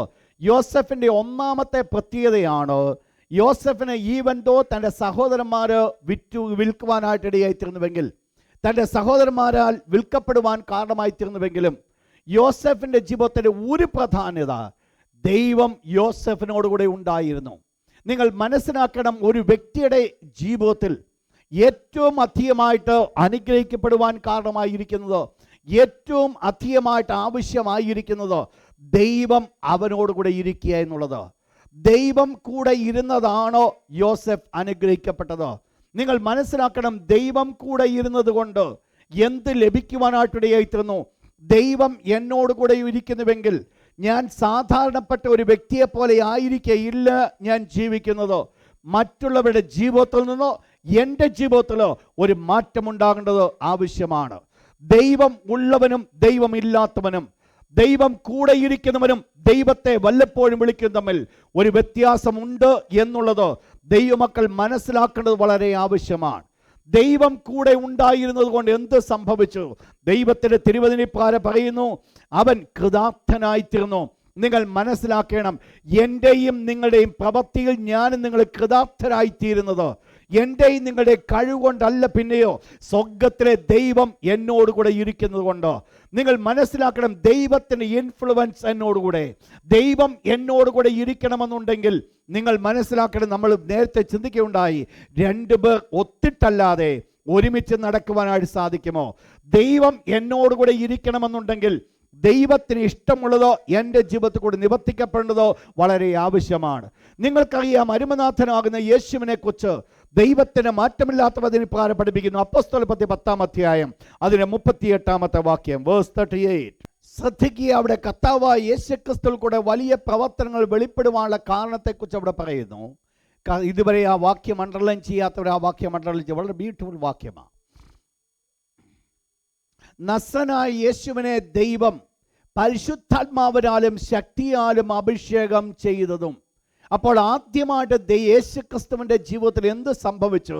ദൈവം യേശുവിനെ പരിശുദ്ധാത്മാവിനാലും ശക്തിയാലും അഭിഷേകം ചെയ്തു. രണ്ടാമത്തെ ഭാഗം, അപ്പോൾ രണ്ട് കാര്യങ്ങളാണ് സംഭവിച്ചത്. ഒന്ന്, അഭിഷേകം ചെയ്തു. ഏതെല്ലാം കാര്യങ്ങൾ കൊണ്ടാണ് അഭിഷേകം ചെയ്തത്? ഒന്ന്, പരിശുദ്ധാത്മാവിനാൽ അഭിഷേകം നടത്തി. രണ്ട്, ശക്തിയാൽ അഭിഷേകം നടത്തി. രണ്ടാമത്തെ സ്റ്റെപ്പ് പറയുന്നു, ദൈവം അവനോടുകൂടെ ഇരുന്നു. ആരോടുകൂടെ? യേശുവിനോടുകൂടെ ഇരുന്നു. ഇതുകൊണ്ട് എന്ത് സംഭവിച്ചു? താഴെ വായിച്ചാട്ട്. യേശു നന്മ ചെയ്യുവാനുള്ള കാരണം, പിശാച് ബാധിച്ചവരെ പുറത്താക്കുവാൻ, അവരെ സൗഖ്യമാക്കുവാനുള്ള കാരണം, ദൈവം അവനോടുകൂടെ ഇരുന്നു. ദൈവം അവനോടുകൂടെ ഇരുന്നു. നിങ്ങൾ മനസ്സിലാക്കണം, ദൈവം നമ്മോടുകൂടെ ഇരിക്കേണ്ടത് ജീവിതത്തിൽ വളരെ ആവശ്യമാണ്. ദൈവത്തിൻ്റെതായ സാന്നിധ്യം എന്നോടുകൂടെ ഉണ്ടെങ്കിൽ, ഇവിടെ എന്ത് സംഭവിച്ചു? യോസഫ് ഇപ്പോൾ ആയിരിക്കുന്നത് ഒരു അടിമയായിട്ട് നിൽക്കുക. പക്ഷെങ്കിൽ അടിമയായി നിൽക്കുന്ന സ്ഥാനത്തും യോസഫിന് ദൈവത്തിൻ്റെതായിരിക്കുന്ന കരുണ ലഭിക്കുവാൻ കാരണമായി തീർന്നു. ലോകപ്രകാരമുള്ള യജമാന്മാരെ ചിലത് മനസ്സിലാക്കി മറ്റുള്ള അടിമകൾക്കില്ലാത്തൊരു വ്യത്യാസം യോസഫിൻ്റെ ജീവിതത്തിൽ കണ്ടു. എന്തായിരുന്നു ആ വ്യത്യാസത്തിന് കാരണം? ഒന്നേ ഉള്ളൂ, ദൈവത്തിൻ്റെ ഇൻഫ്ലുവൻസ് യോസഫിൻ്റെ ജീവിതത്തിൽ ഉണ്ടായിരുന്നു. അപ്പനെ വിട്ട് ഇത്രമാത്രം ഭാരവും പ്രയാസവും ഒക്കെ സഹിച്ച് ഒറ്റപ്പെട്ട അനുഭവത്തിൽ കൂടെ പോയപ്പോൾ, എന്തിനാ ഞാൻ ഈ ദൈവത്തെ വിളിക്കുന്നത്, എന്താ എൻ്റെ ജീവിതത്തിൽ സംഭവം എന്ന് പറഞ്ഞിട്ട് ദൈവത്തെ തള്ളിക്കളയുവാൻ അല്ല യോസഫ് കടന്നുപോയത്. ആ ദൈവത്തെ മുറുകെ പിടിക്കുവാൻ യോസഫിൻ്റെ ജീവിതത്തിൽ സാധ്യമായി തീർന്നു. അപ്പോൾ ഒന്നാമത്തെ യോസഫ് അനുഗ്രഹിക്കപ്പെടുവാനുള്ള കാരണം ദൈവത്തിൻ്റെ ഇൻഫ്ലുവൻസ് ആയിരുന്നു. രണ്ടാമത്തെ കാരണം എന്ന് പറയുന്നത് 5-6 വാക്യം നിങ്ങൾ മനസ്സിലാക്കണം. നേരത്തെ ഈ യജമാനൻ കണ്ടത് യോസഫിനോടുകൂടെ ദൈവമുണ്ട്, അവൻ ചെയ്യുന്നതിലൊക്കെയും കൃതാർത്ഥനാണ്. ഇതാണ് യജമാനൻ കണ്ടത്. പക്ഷേ ആ കണ്ടത് മുഖാന്തരമായിട്ട് യജമാനൻ എന്ത് ചെയ്തു? യജമാനുള്ളതൊക്കെ യോസഫിൻ്റെ കരങ്ങളിലേക്ക് ഏൽപ്പിച്ചു. സകലത്തിനും യോസഫിനെ വിചാരകനാക്കി. അപ്പോൾ സകലത്തിനെയും ഒരു അധികാരിയായി യോസഫ് ആയിരുന്നു. നിങ്ങൾ മനസ്സിലാക്കണം, താഴത്തെ വേർഡ് പറയുന്നു, ഈ അല്ലെങ്കിൽ ഈ യജമാനൻ യോസഫിനെ തനിക്കുള്ളതൊക്കെയും അവകാശയാക്കിയ സമയം മുതൽ എന്ത് സംഭവിച്ചു?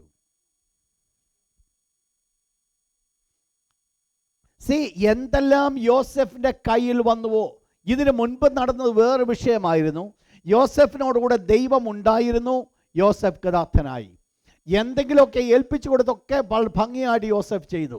ഇത് മനസ്സിലാക്കുന്നതാണ് യോസഫിൽ വലിയ കാര്യം ഏൽപ്പിച്ചു കൊടുക്കുവാൻ കാരണമായി തീർന്നത്.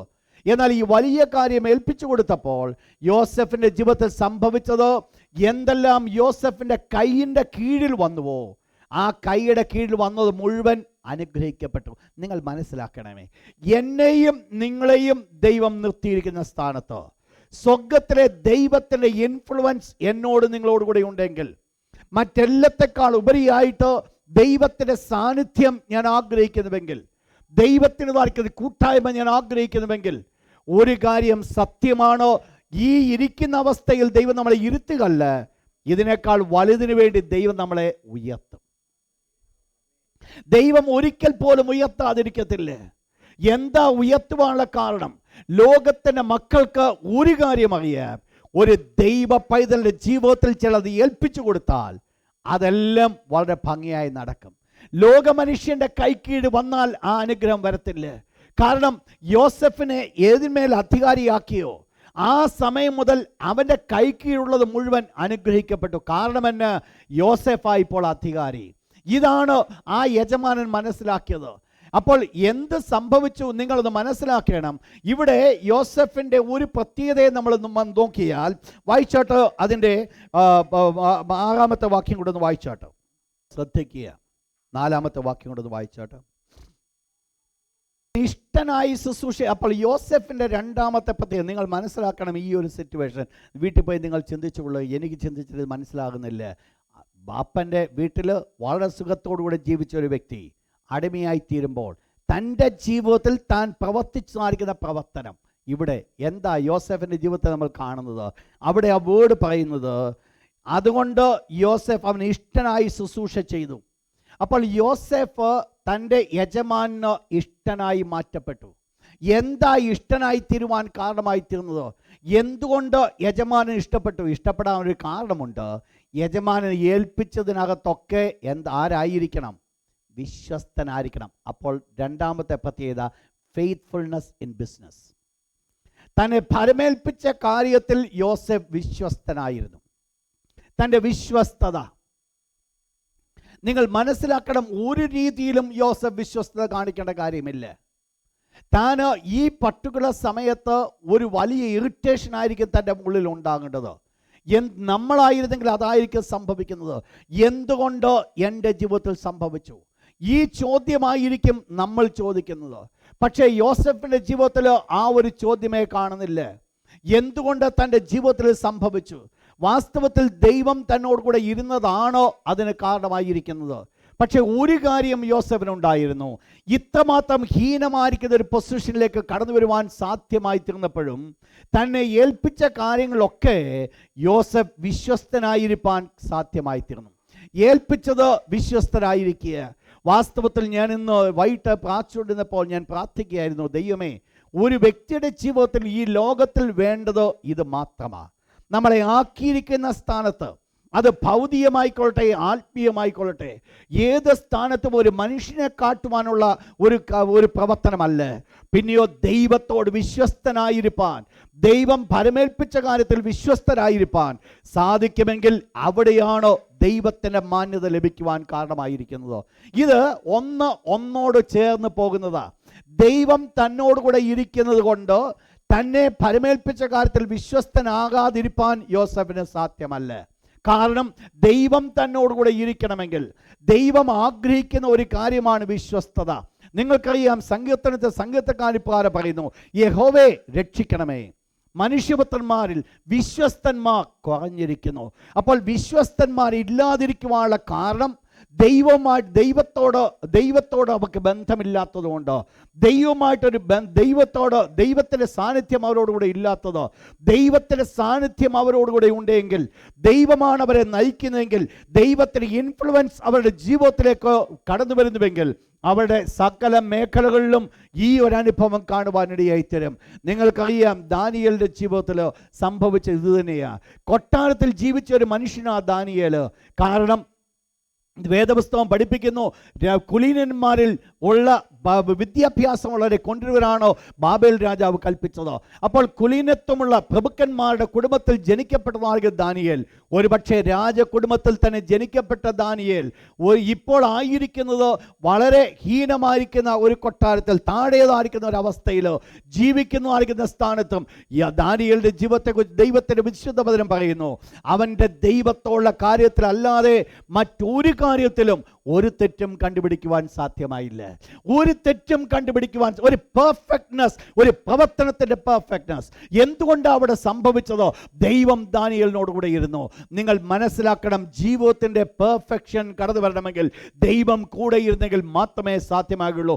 ആ പെർഫെക്ഷൻ ദൈവം നമ്മെക്കുറിച്ച് ആഗ്രഹിക്കുന്നുണ്ട്. വിശ്വസ്തതയാണോ അതിന് കാരണമായിരിക്കുന്നത്? എന്താ ഈ യോസെഫിൻ്റെ ജീവിതം സംഭവിച്ചത്? യോസെഫിനെ എന്തെല്ലാം ഫലമേൽപ്പിക്കുവാൻ ഇടയായിത്തീർന്നുവോ, ഏതെല്ലാം ചുമതലകൾ കൊടുക്കുവാനായിട്ട് ഇടയായിത്തീർന്നുവോ, ചുമതലകൾ വർദ്ധിച്ചിട്ടുണ്ട്.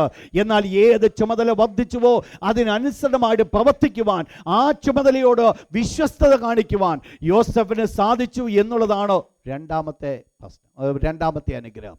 ഇതിനകത്ത് തൻ്റെ സർക്കംസ്റ്റാൻസസ് തന്നെ ഒരിക്കൽ പോലും പിന്നോട്ട് വലിച്ചില്ല. ഞാൻ ഓർപ്പിക്കട്ടെ പ്രിയപ്പെട്ടവരെ, നമ്മുടെ സാഹചര്യങ്ങൾ കണ്ടുകൊണ്ട് എന്തെങ്കിലും പ്രവർത്തിക്കുവാനല്ല ദൈവം നമ്മെക്കുറിച്ച് ആഗ്രഹിക്കുന്നത്. ദൈവം നമ്മെ ആക്കിയിരിക്കുന്ന സ്ഥാനത്ത് നമ്മൾ ആഗ്രഹിക്കുന്ന പ്രതിഫലം നമുക്ക് കിട്ടുന്നില്ല എങ്കിലും, നമുക്ക് ആഗ്രഹിക്കുന്ന മാന്യത കിട്ടുന്നില്ല എങ്കിലും, ഞാൻ ഓർപ്പിക്കട്ടെ, വിശ്വസ്തത നമ്മൾക്കൂടെ വെളിപ്പെടുമെങ്കിൽ, ഞാൻ ചെയ്യുന്ന ജോലിയോട് വിശ്വസ്തനായിരിക്കുന്നുവെങ്കിൽ, ഞാൻ എന്നെ പരമേൽപ്പിച്ച കാര്യത്തോടോ ഞാൻ വിശ്വസ്തനായിരിക്കുന്നു, അത് ആത്മീയമായിക്കോട്ടെ ഭൗതികമായിക്കൊള്ളട്ടെ, ഒരു കാര്യം മനസ്സിലാക്കണം, സ്വർഗത്തിലെ ദൈവം നമ്മെ ഉയർത്തുമെന്നുള്ളത് നമ്മൾ മനസ്സിലാക്കേണ്ട വളരെ ആവശ്യമാണ്. നമ്മൾ ചെയ്യേണ്ട ഒറ്റ കാര്യമേ ഉള്ളൂ, ഒരു മനുഷ്യനോടല്ല ഞാൻ ഇത് കാണിക്കുവാൻ പോകുന്നത്, ദൈവത്തിൻ്റെ മുൻപാകെ ഞാൻ വിശ്വസ്തനാകുക. നമുക്ക് വേണ്ട ആറ്റിറ്റ്യൂഡ് ഇതാ. നിങ്ങളുടെ ഭൗതിക ജോലിയിലുമായിക്കൊള്ള ഉയർച്ച വേണോ, ഈ ഒരു കാര്യം ചെയ്യുക. B faithful. നിങ്ങളെ ഏൽപ്പിച്ച കാര്യം നിങ്ങൾ വിശ്വസ്തരായിരിക്കുക. എന്ത് നിങ്ങൾക്ക് ചെയ്യുവാൻ സാധിക്കും? നിങ്ങളുടേതായിരിക്കുന്ന അതിനനുസരണമായി പ്രവൃത്തി വെളിപ്പെടുമെങ്കിൽ ദൈവം നിങ്ങൾ ഉയർത്തുമെന്നുള്ളതിന് യാതൊരു സംശയമില്ല. ദൈവം എക്സ്പെക്റ്റ് ചെയ്യുന്നൊരു കാര്യമാണ് ഫെയ്ത്ത്ഫുൾനെസ് ഇൻ അവർ ബിസിനസ്. ആത്മീയ കാര്യത്തിൽ ദൈവത്തെ വിളിക്കുന്നതിൽ മാത്രമല്ല വിശ്വസ്തതയും ആഗ്രഹിക്കുന്നത്. നമ്മളായിരിക്കുന്ന ഭൗതിക മണ്ഡലത്തിൽ നിങ്ങൾ വിശ്വസ്തരായിരിക്കുന്നത് വളരെ ആവശ്യമാണ്. ആത്മീയ മണ്ഡലത്തിലും വിശ്വസ്തരായിരിക്കുന്നത് വളരെ ആവശ്യമാണ്. അങ്ങനെയെങ്കിൽ മനസ്സിലാക്കണം, ലോകം ആരും മനസ്സിലാക്കുന്നില്ലായിരിക്കാം, ദൈവം നമ്മളെ ഉയർത്തും. അവിടെയാണ് ദൈവത്തിൻ്റെ കരങ്ങൾ കാണുവാൻ സാധിക്കും. 3, യോസെഫിൻ്റെ പ്രത്യേകത, അനുഗ്രഹിക്കപ്പെടുവാനുള്ള കാരണം. വേഴ്സ് 79, 9-ാമത്തെ വാക്യം. 3-ാമത്തെ യോസെഫിൻ്റെ പ്രത്യേകത ആയിരുന്നു റെസിസ്റ്റൻസ് ഇൻ ടെംപ്റ്റേഷൻ. മുൻപിൽ വന്ന പ്രലോഭനത്തെ എതിർക്കുവാനാണ് യോസെഫിന് സാധ്യമായി തീർന്നു. തൻ്റെ മുൻപിൽ വന്ന പ്രലോഭനത്തെ, വളരെ പ്രയാസകരമേറിയ ഒരു സിറ്റുവേഷൻ ആയിരുന്നു യോസെഫിൻ്റെത്. ഇത് വളരെ പ്രശ്നം കൊണ്ടുവന്ന് ആയിരിക്കുന്ന ഒരു സാഹചര്യം. പക്ഷേ യോസെഫിൻ്റെ ജീവിതത്തെക്കുറിച്ച് നമ്മളിവിടെ കാണുന്നത്, യോസെഫ് ആ പ്രയാസത്തെ, ആ പരിശോധനയെ തരണം ചെയ്യുവാനായിട്ട് യോസെഫിന് സാധ്യമായി തീർന്നു. അതിനെ എതിർക്കുവാനായിട്ട് കാരണമായി തീർന്നു. എന്താ ഇവിടെ സംഭവിക്കുന്നത് നിങ്ങൾ മനസ്സിലാക്കണം. ഞാൻ ചിന്തിക്കുകയായിരുന്നു, വാസ്തവത്തിൽ എന്താ ടെംപ്റ്റേഷൻ? നിങ്ങൾ മനസ്സിലാക്കിയ യോസെഫിൻ്റെ ജീവിതത്തിൽ ഈ ഒരു പാപത്തിൽ യോസെഫ് വീണിരുന്നുവെങ്കിൽ, യോസെഫ് സ്ഥിരമായിട്ടൊന്നുകിൽ കാരാഗ്രഹത്തിൽ കിടന്നേനെ, ഒരു കാരണവശാലും ഈ ഒരു അനുഗ്രഹിക്കപ്പെട്ട പദവിയിലേക്ക് യോസെഫ് ഉയരത്തില്ലായിരുന്നു. അപ്പം എന്താ ഈ ടെംപ്റ്റേഷൻ? ടെംപ്റ്റേഷൻ എന്ന് പറയുന്നത് മറ്റൊന്നുമല്ല, ദൈവം ആഗ്രഹിക്കുന്ന പദവിയിലേക്ക് ഉയർത്താതിരിക്കുന്നുള്ള പൈശാചിയൻ്റെ ഒരു പദ്ധതിയാണ് ടെംപ്റ്റേഷൻ. ഇതൊരു സൈറ്റനിക് പ്ലോട്ട്. ദൈവം ആഗ്രഹിക്കുന്ന അവസ്ഥയിലേക്ക് ഉയർത്താതിരിക്കുന്ന പിശാചിൻ്റെ ഒരു പ്ലോട്ട്, ഒരു പദ്ധതിയാണോ ടെംപ്റ്റേഷൻ എന്ന് പറയുന്നത്, വശീകരണം, പരീക്ഷിക്കുക എന്ന് പറയുന്നത്. നിങ്ങൾക്കറിയാം, കർത്താവായ യേശുവിൻ്റെ ജീവിതത്തിൽ അത് തന്നെയായി സംഭവിച്ചത്. പിശാച് വന്ന് യേശുവിനോട് പറഞ്ഞു, നീ എന്തിനാ ക്രൂശിൽ മരിക്കാൻ പോകും? നീ എൻ്റെ മുമ്പിൽ ഒന്ന് വടങ്ങിയാൽ മതി, ഇതൊക്കെ ഞാൻ നിനക്ക് തന്നേക്കാം. കാരണം എന്നാ? ഇത് തന്ന് കിട്ടിയതിനും എന്താ ആവശ്യമായിരുന്നു? വശീകരിക്കുക. ഏതിൽ നിന്നോ? ഒരു ക്രൂശീകരണം സംഭവിക്കാതെ ഇത് കൈവശമാക്കുക. നിങ്ങൾ മനസ്സിലാക്കണം, ഇവിടെ യോസെഫിൻ്റെ ജീവിതത്തിൽ ഒരു അനുഗ്രഹം അതായിരുന്നു. യോസെഫ് അനുഗ്രഹിക്കപ്പെടുവാനുള്ള കാരണം അതായിരുന്നു. യോസെഫിൻ്റെ ജീവിതത്തിലോ ഈ പരീക്ഷകൾ കടന്നു വന്നു, ഈ പ്രയാസങ്ങൾ കടന്നു വന്നു. ഈ പ്രയാസങ്ങൾ കടന്നു വരുമ്പോഴും യോസെഫ് ഒന്നാഗ്രഹിച്ചു, ഇല്ല, ഇതല്ല എൻ്റെ ജീവിതത്തിൽ. എന്താണ് അതിൻ്റെ തീഷ്ണത എന്നുള്ളത് യോസെഫ് മനസ്സിലാക്കി. അവിടെ പറയുന്നത്, ദൈവത്തോട് പാപം ചെയ്യുവാൻ എനിക്ക് സാധ്യമല്ല. ഇത് ദൈവത്തോടാണ് പാപം ചെയ്യുന്നത് മനസ്സിലാക്കുന്നു. അപ്പോൾ അതിൽ നിന്ന് മാറുവാനായിട്ട് കാരണമായി തീർന്നു. നമ്മൾ മനസ്സിലാക്കിക്കോണം, പലപ്പോഴും നമ്മുടെയൊക്കെ ജീവിതത്തിൽ സംഭവിക്കുന്ന ഒരു വലിയ കുഴപ്പമെന്ന് പറയുന്നത്, ദൈവം നമ്മെക്കുറിച്ച് ആഗ്രഹിക്കുന്ന പദ്ധതിയിലേക്ക് ഉയരാതെ നമ്മെ തടയുന്ന ചില വശീകരണ ശക്തിയുണ്ട്. പലപ്പോഴും നമ്മളത് വീണ് കൊടുക്കുന്നത് മുഖാന്തരമായിട്ട് ദൈവം എക്സ്പെക്റ്റ് ചെയ്യുന്ന അവസ്ഥയിലേക്ക് ഉയരുവാൻ സാധ്യമല്ല. ആത്മീയ ജീവിതത്തിൽ തളച്ചിടുന്ന ചില പാപങ്ങൾ, ചില വശീകരണ ശക്തികൾ, അത് നമ്മെ ആത്മീയത്തിൽ തളച്ചിടുമ്പോൾ മുൻപോട്ട് പോകുവാനായിട്ട് സാധ്യമല്ല. ഇന്ന് രാത്രി ഓർപ്പിക്കട്ടെ പ്രിയപ്പെട്ടവരെ, ഏത് കാര്യമാണോ എന്നെ വശീകരിക്കുന്നത്, ഏതാണ് എൻ്റെ ടെംപ്റ്റേഷനായിരിക്കുന്നത്, ആ ടെംപ്റ്റേഷൻ്റെ കാര്യമെന്ന് പറയുന്നത് നിങ്ങൾ ചിന്തിക്കണം, അത് ഒരിക്കലും എനിക്ക് നന്മയാണെന്ന് ചിന്തിക്കരുത്. പിന്നെയോ ഇതെന്തിനു വേണ്ടിയുള്ളതാ? ദൈവം ആഗ്രഹിക്കുന്ന അവസ്ഥയിലേക്ക് ഉയരാതെ വണ്ണം എന്നെ തടയുന്ന പിശാചിൻ്റെ ഒരു പദ്ധതിയാണ്. പിശാചിൻ്റെ ഒരു പദ്ധതി, ഒരു പ്ലാനാണ് അത്. അപ്പോൾ ആ പ്ലാനിൽ നിന്ന് നാം ജയമെടുക്കാതെ ക്രിസ്തീയ ജീവിതത്തിൻ്റെ അടുത്ത ലെവലിലേക്ക് ഉയർച്ച പ്രാപിക്കുവാൻ സാധ്യമല്ല. പലരുടെയും ജീവിതത്തിൽ ബന്ധിക്കപ്പെടുവാൻ കാരണമായിരിക്കുന്നത് ഇവിടെയാണ്. നിങ്ങൾക്കറിയാം, ദൈവത്തിൻ്റെ ദാസൻ ഇപ്രകാരം എബ്രായലേഖനം 12-ാം അധ്യായം പറയുന്നു, സാക്ഷികളുടെ ഇത്ര വലിയ സമൂഹം നമുക്ക് ചുറ്റുപാട് നിൽക്കുന്നത് കൊണ്ട് സകല ഭാരവും, 2 മുറുകെ പറ്റുന്ന പാപം, ഇത് രണ്ടും എന്ത് ചെയ്യുന്നു? ഓട്ടത്തെ തടയുന്നു, ഓടാൻ പ്രയാസം കൊണ്ടുവരുന്നു. മുൻപോട്ട് പോകുവാൻ സാധ്യമാകാതെ വരുന്നു. ഇതാണ് എന്നെ നിങ്ങളെ ലിമിറ്റ് ചെയ്യുന്നത്. പക്ഷേ യോസെഫിൻ്റെ ജീവിതത്തിലേക്ക് നമ്മൾ കടന്നു വരുമ്പോൾ ദൈവം യോസെഫിനോടുകൂടെ ഉണ്ടായിരുന്നു. യോസെഫിനോടുകൂടെ ദൈവം ഉണ്ടായിരുന്നത് മുഖാന്തരമായി യോസെഫ് അനുഗ്രഹിക്കപ്പെടുവാൻ താൻ ആയിരുന്ന അവസ്ഥയിൽ താൻ ഫെയ്ത്ത്ഫുൾ ആയിരുന്നു. എന്നാൽ അതിനോടൊപ്പം തന്നെ തൻ്റെ മുൻപിൽ കടന്നു വന്ന വശീകരണ ശക്തിക്ക് ഒരല്പം പോലും താണുകൊടുക്കാതെ അതിനെ ഓവർകം ചെയ്യുവാൻ സാധ്യമായി തീർന്നു. ചില വിഷയത്തിന്മേൽ യോസെഫിൻ്റെ പദ്ധതിയാണ് നല്ലത്, ഓടുക എന്നുള്ളത്. ചിലയിടത്ത് നിന്നാൽ വാസ്തവത്തിൽ നമ്മൾ വീഴുവാനിടയായിത്തീരും. ഓടുവാൻ സാധിക്കുമെങ്കിൽ അതിൽ നിന്ന് രക്ഷപ്പെടുവാൻ സാധിക്കും. ഓടേണ്ടതുണ്ട് അവിടെ ഓടണം, നിൽക്കേണ്ടതുകൊണ്ട് അവിടെ നിൽക്കണം. ദൈവത്തിന്റെ ദാസൻ ദാവീദ് ഇപ്രകാരം പറഞ്ഞു, നാവ് കൊണ്ട് പാപം ചെയ്യാതിരിപ്പാൻ ഞാൻ എൻ്റെ വഴിയെ സൂക്ഷിക്കും. ഞാൻ സൂക്ഷിക്കും എൻ്റെ വഴി. ദുഷ്ടൻ്റെ മുമ്പിൽ ഇരിക്കുമ്പോൾ എൻ്റെ വായ് കടിഞ്ഞായിട്ട് ഞാൻ കാക്കും. നിങ്ങൾ മനസ്സിലാക്കണം എന്താ ഈ യോസെഫിൻ്റെ ജീവിതം സംഭവിച്ചത്. അനുഗ്രഹിക്കപ്പെടുവാനുള്ള കാരണം, യോസെഫ് ഫറവോന്റെ രണ്ടാമനായി മാറ്റപ്പെടുവാനുള്ള കാരണം, തൻ്റെ മുൻപിൽ വന്നിരിക്കുന്ന വശീകരണ ശക്തിയെ അതിജീവിക്കുവാൻ യോസെഫിന് സാധ്യമായി. മൂന്നാമത്തെ തൻ്റെ പ്രത്യേകത 39 അധ്യായം 21 വാക്യം, ജനസിസ് 39:21. നാലാമത്തത് കാരാഗ്രഹ പ്രമാണിക്ക് ഡിവൈൻ ഫേവർ. Divine favour. കാരാഗ്രഹ പ്രമാണി യോസെഫിനോട് ദയ കാട്ടി. നിങ്ങൾ ഇവിടെയാണ് ഒരു ദൈവവേദനയുടെ പ്രത്യേകത. മറ്റുള്ളവരും ലോകമക്കളും ദൈവമക്കളുമായുള്ള വ്യത്യാസം ഇവിടെ. എന്താ ഇവിടുത്തെ വിഷയം? നിങ്ങൾക്കറിയാം, സ്വന്തം സഹോദരന്മാർ കൈവിട്ടു, ആരുമില്ല കൂടെ സപ്പോർട്ട് ചെയ്യുവാൻ, ആരുമില്ല, അപ്പനുമില്ല, ആരുമില്ല. ഇപ്പോൾ ഒരു അടിമയായി കിടക്കുക. എന്തെങ്കിലും രക്ഷപ്പെടുത്തുവാൻ സാധിക്കേണ്ട ഈ തൻ്റെ യജമാനൻ ഇപ്പോൾ തന്നെ അവിടുന്ന് വിട്ടു. എങ്ങോട്ട് വിട്ടു?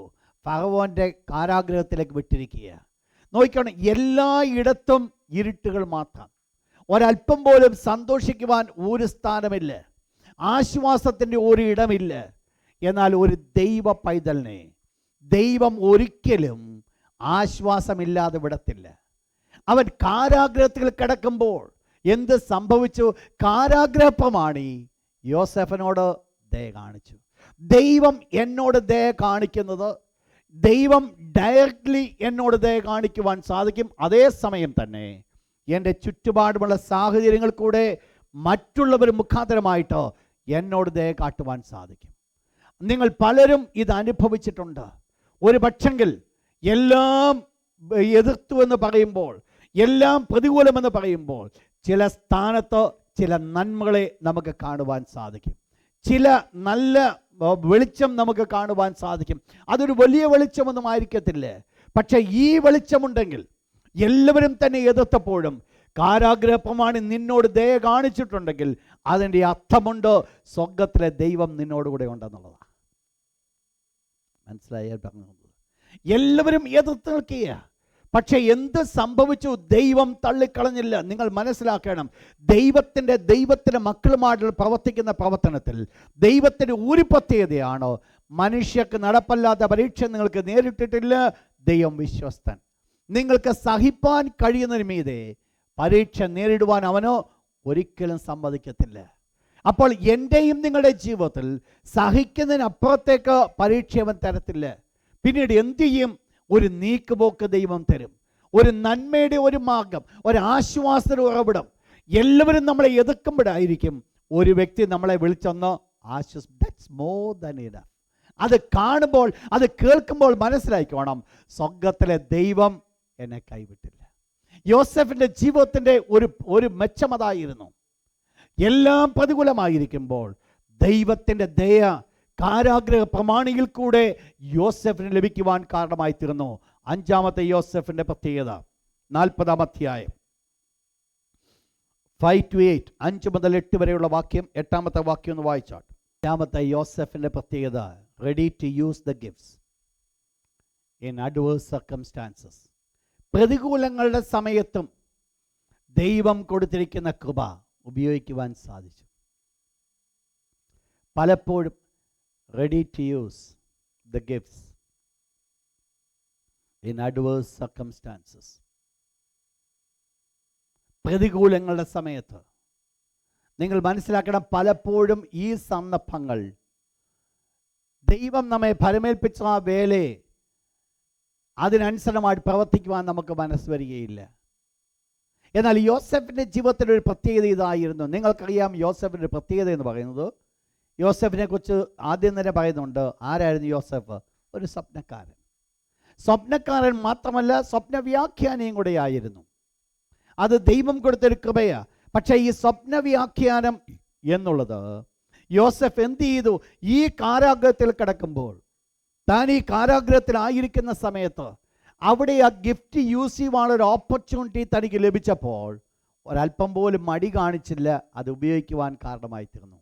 നിങ്ങൾ മനസ്സിലാക്കിക്കോണേ, നമുക്ക് പറ്റത്തില്ല എന്ന് പറയുന്ന സമയത്ത് അവിടെയായിരിക്കും ദൈവം നമ്മൾ കൂടെ വ്യാപരിക്കുന്ന ദൈവത്തിൻ്റെ കൃപ വർദ്ധിപ്പിക്കുവാനായിട്ട് ദൈവം കാണുന്ന മുഖാന്തരം.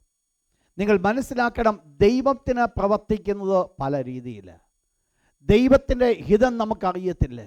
പക്ഷേ ഒന്ന് നമ്മൾ മനസ്സിലാക്കണം, ഒരു അഡ്വേഴ്സ് സർക്കംസ്റ്റാൻസസ് കടന്നു വരുമ്പോൾ അവിടെ ദൈവത്തിന് വേണ്ടി പ്രവർത്തിക്കുവാൻ ഒരു മുഖാന്തരം, ഒരു ഓപ്പർച്യൂണിറ്റി എനിക്ക് നിങ്ങൾക്ക് ലഭിച്ചുവെങ്കിൽ ഒരിക്കലും നിങ്ങൾ മടിക്കരുത്. അത് ചെയ്യുന്നത് ഒരു വലിയ അനുഗ്രഹത്തിന് കാരണമായിരിക്കും. യോസെഫ്, നിങ്ങൾ മനസ്സിലാക്കണം, ഈ ഓപ്പർച്യൂണിറ്റിയാണ് യോസെഫിനെ ആരാക്കിയത്? പ്രധാനമന്ത്രിയാക്കിയത്. നിങ്ങൾക്കറിയാം, പാനപാത്രവാഹകനും അപ്പക്കാരുടെ പ്രമാണിയും ഇവർ രണ്ടുപേരും ആ സ്വപ്നം കണ്ടത്. ഇവർ രണ്ടുപേരും സ്വപ്നം കണ്ട് അവർ വളരെ ഭാരപ്പെട്ട് വിഷാദത്തോടു കൂടി ഇരിക്കുക. ഈ സ്ഥാനത്താണ് യോസെഫ് കടന്നു ചെല്ലുന്നത്. അങ്ങോട്ട് ചെന്നിട്ട് പറയുന്നത്, സ്വപ്ന വ്യാഖ്യാനം ദൈവത്തിനുള്ളതിൽ നിങ്ങൾ എന്നോട് പറഞ്ഞ് ഞാൻ നിങ്ങൾക്ക് ഉത്തരം തരാം. നിങ്ങൾ മനസ്സിലാക്കണം, ആ ഓപ്പർച്യൂണിറ്റി താൻ യൂസ് ചെയ്തത് ഭാവിയുടെ ഒരു അനുഗ്രഹത്തിന് ആയിരുന്നു എന്നുള്ളത് അപ്പോൾ യോസെഫ് മനസ്സിലാക്കിയില്ലെങ്കിലും പിൽക്കാലത്ത് മനസ്സിലാക്കുവാനിടയായിത്തീർന്നു. ശ്രദ്ധിച്ചോണേ, ഇതിൽ കൂടെ അനുഗ്രഹിക്കപ്പെട്ട പാഠം പഠിച്ചോണേ. ദൈവം തന്ന കൃപ at any circumstances we have to use it. ദൈവത്തിൻ്റെ തിരുവചനത്തിൽ പറയുന്നുണ്ട്, നമ്മുടെ കൈ ഇളച്ചു വെക്കരുത്. എപ്പോഴാണ് മഴ വരുന്നത്? അത് മഴ വന്നിട്ട് കൃഷിക്ക് ഇറക്കാമെന്നല്ല പറയേണ്ടത്. നിൻ്റെ വിത്ത് വിതച്ചുകൊണ്ടിരിക്കുക, ദൈവം നിനക്ക് പ്രതിഫലം തരും. അതുകൊണ്ട് ഞാൻ ഓർപ്പിക്കട്ടെ, ഇത് ചെയ്താൽ എനിക്ക് ഇന്ന പ്രതിഫലം കിട്ടുമെന്ന് പറയുകൊണ്ടല്ല, ചെയ്യേണ്ട ഒരു സാഹചര്യം മുൻപിൽ വന്നാൽ ചെയ്യുന്നുവെങ്കിൽ ഇന്നെങ്കിലും നാളെ ഒരു പ്രതിഫലമായിരിക്കും. യോസെഫിൻ്റെ ജീവിതത്തിൽ ഒരു പ്രാധാന്യത അതായിരുന്നു. പ്രതികൂലങ്ങൾ നിൽക്കുന്ന ആ സ്ഥാനത്ത് ദൈവം തൻ്റെ ഉള്ളിൽ കൊടുത്ത ദൈവത്തിൻ്റെ കൃപ, ദൈവം കൊടുത്ത ദൈവിക ദാനം ഉപയോഗിക്കുവാനാണ് യോസെഫിന് മടിയില്ലായിരുന്നു. യോസെഫ് പ്രവർത്തിച്ചത് ദൈവം യോസെഫിനെ അനുഗ്രഹിക്കുവാൻ കാരണമായി തീർന്നു. 6th point, യോസെഫിൻ്റെ 6ാമത്തെ പ്രത്യേകത 41-ാം അധ്യായം 16-ാമത്തെ വാക്യം, ചാപ്റ്റർ 41 verse 16. ശ്രദ്ധിക്കുക. ഇപ്പോൾ യോസെഫ് ഫറവോൻ്റെ കൊട്ടാരത്തിൽ വന്നിരിക്കുന്നത് ഒരു സാധാരണപ്പെട്ട ഒരു വിധത്തിലല്ല. ഫറവോൻ യോസെഫിനെ മാനിച്ചാണ് ഇപ്പോൾ ഇവിടെ കൊണ്ടുവന്നിരിക്കുന്നത്. എന്താ കാരണമായി തീർന്നത്? പാനപാത്രവാഹകൻ ഒരു ന്യൂസ് കൊടുത്തു. ഞാൻ പണ്ട് സ്വപ്നം കണ്ടതാ, എൻ്റെ സ്വപ്നത്തിന് വ്യാഖ്യാനം പറഞ്ഞത് ഒരാൾ കാരാഗ്രഹത്തിൽ കിടപ്പുണ്ട്, നീ അവനെ ഒന്ന് വിളിച്ചാൽ അവൻ ഈ സ്വപ്നത്തിന് ഉത്തരം കൊടുക്കും. അതാണ് ഫറവോൻ യോസെഫിനെ അവിടുന്ന് വിളിച്ചുകൊണ്ടിരാനുള്ള കാരണം. യോസെഫ് പറഞ്ഞ വേർഡ് എന്താ? ഞാനല്ല, ദൈവം തന്നെ നിനക്കൊരുത്തരം തരും. 6ാമത്തെ പ്രത്യേകത, ഓണർ ഗാഡ്. ദൈവത്തിന് ബഹുമാനം കൊടുത്തു.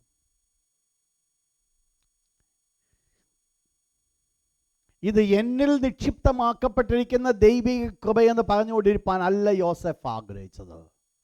ഇത് ദൈവത്തിൻ്റെ ദാനമാണ്. ഇത് ദൈവമാണ് തന്നത്. ഇത് ദൈവത്തിൻ്റെ കരങ്ങളിലാണ്. ദൈവമാണ് ഇത് പകരുവാൻ ഇടയായിത്തീർന്നത്. അതുകൊണ്ട് മഹത്വം പോകേണ്ടത് ദൈവത്തിന്. ഇതാണ് വളരെ ആവശ്യം. നിങ്ങൾ മനസ്സിലാക്കണം, സ്റ്റേജ് ബൈ സ്റ്റേജ്. ഇത് വൺ ആഫ്റ്റർ അനദർ ഇത് മുമ്പോട്ട് വരുന്നതാണ്. ഒന്നിൻ്റെ പിന്നാലെ ശേഷം കടന്നു വരുന്നതാണ്. എന്താ സംഭവിച്ചത്? ദൈവത്തിന് നന്ദി കരയറ്റുവാൻ, ദൈവത്തിന് മഹത്വം കൊടുക്കുവാൻ യോസെഫ് മടി കാണിച്ചില്ല. ആ സ്ഥാനത്ത് യോസെഫ് ഫറവോനോട് പറയുവാൻ ധൈര്യമുണ്ടായിരുന്നു, ഞാനല്ല ഈ സ്വപ്നം വ്യാഖ്യാനിച്ചു കൊടുക്കുന്നത്, പിന്നെയോ സ്വർഗത്തിലെ ദൈവമാണ്. സ്വർഗത്തിലെ ദൈവമാണ് ഇത് വ്യാഖ്യാനിച്ചു കൊടുക്കുന്നത്. അപ്പോൾ ദൈവത്തിന് മഹത്വം കരയറ്റുവാൻ, അവർ വിഗ്രഹാരാധികളായിരുന്നുവെങ്കിൽ ആ വിഗ്രഹാരാധന നിൽക്കുന്ന ഒരവസ്ഥയല്ല, പിന്നെയോ സത്യദൈവത്തെ ഒന്ന് വെളിപ്പെടുത്തി കൊടുക്കുവാൻ തക്കവണ്ണം യോസെഫ് ആ ഓപ്പർച്യൂണിറ്റി യൂസ് ചെയ്തു. എന്താ ചെയ്തത്? മറ്റൊന്നും ചെയ്തില്ല. ഒന്നേ പറയാനുണ്ടായിരുന്നു, തൻ്റെ ജീവിതത്തിൻ്റെ അനുഭവം. ഞാൻ പറയുന്നത് മനസ്സിലാകുന്നുണ്ടോ? യോസെഫ് തൻ്റെ ജീവിതത്തിൻ്റെ അനുഭവമാണ്. എൻ്റെ കയ്യിലൊന്നുമില്ല, പക്ഷേ ഒരാളുണ്ട്, ദൈവം. ആ ദൈവത്തിന് തരുവാൻ സാധിക്കും.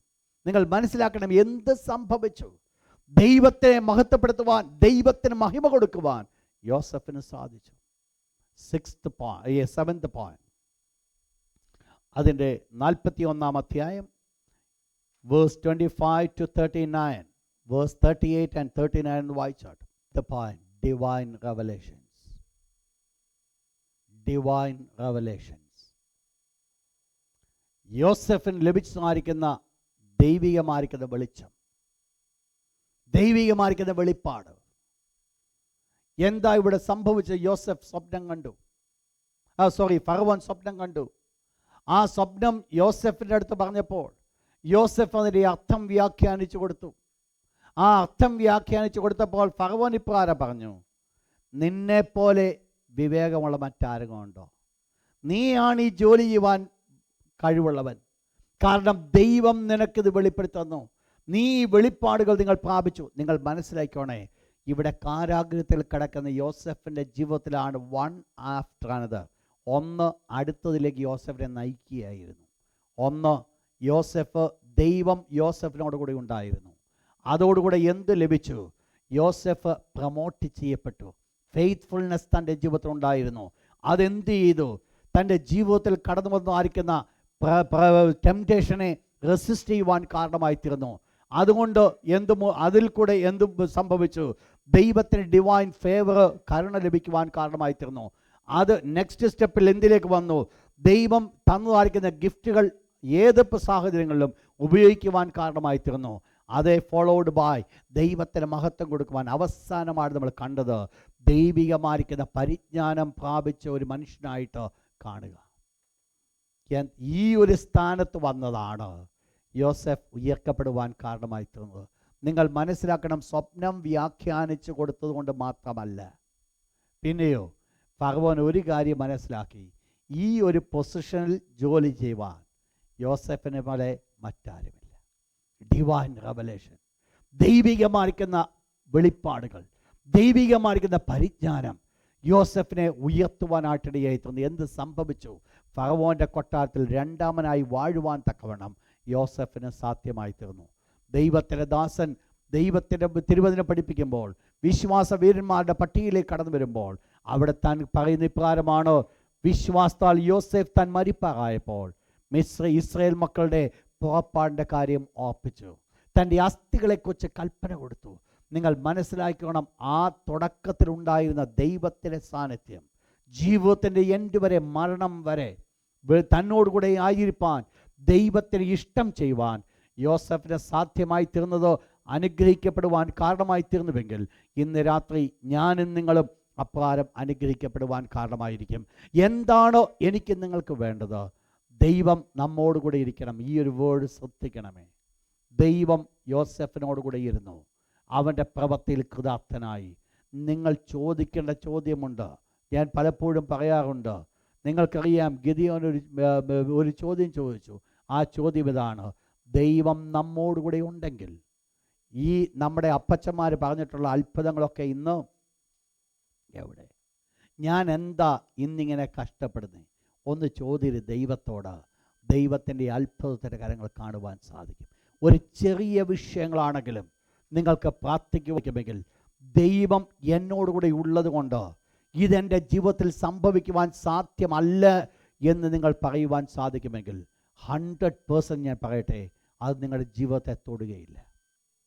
പലപ്പോഴും നമുക്ക് സംഭവിക്കുന്നത്, നമ്മൾ അതിന് ഏൽപ്പിച്ചു കൊടുക്കുന്നത് കൊണ്ട് നമുക്ക് അതിൽ നിന്ന് വിടുവിക്കപ്പെടുവാൻ സാധിക്കുന്നില്ല. എന്നാൽ ഒരു ചോദ്യം തിരിച്ചു ചോദിക്കുവാൻ സാധിക്കുമെങ്കിൽ അവിടെയാണോ പിശാചിനെ പരാജയപ്പെടുത്തുവാൻ സാധിക്കുന്നത്. ഞാൻ ദൈവ പൈതൽ, എൻ്റെ ജീവിതത്തിൽ ഇത് സംഭവിക്കാൻ പറ്റത്തില്ല. ഞാൻ ദൈവ പൈതൽ, എൻ്റെത് അന്യായമായി തീരുവാൻ സാധ്യമല്ല. ഞാൻ ദൈവ പൈതൽ, ഈ അവസ്ഥയിൽ ഞാൻ മുൻപോട്ട് പോകുവാൻ സാധ്യമല്ല. ചോദിക്കുവാൻ സാധിക്കുമെങ്കിൽ ദൈവത്തിൻ്റെ അത്ഭുതത്തിൻ്റെ കരങ്ങൾ എനിക്ക് നിങ്ങൾ കാണുവാൻ നമുക്കെല്ലാവർക്കും നമ്മുടെ കണ്ണുകളെ അടയ്ക്കാം. കർത്താവിൻ്റെ പരിശുദ്ധ മുഖത്തേക്ക് നമ്മുടെ കണ്ണുകൾ തിരിച്ചാട്ട് ഇന്ന് രാത്രി ദൈവത്തോട് പറഞ്ഞാട്ട് ഹല്ലേലൂയ, ദൈവത്തോട് പറഞ്ഞാട്ട് എൻ്റെ ദൈവമേ ഹല്ലേലൂയ. യോസെഫിനെ മാനിച്ചൊരു ദൈവം, പിന്നെ യോസെഫിൻ്റെ ഉള്ളിൽ എന്തായിരുന്നു? ദൈവം കൊടുത്ത വാഗ്ദത്തം, അത് നിറവേറ്റുവാൻ ദൈവം ശക്തൻ, അത് നിറവേറ്റുവാൻ ദൈവം ശക്തൻ.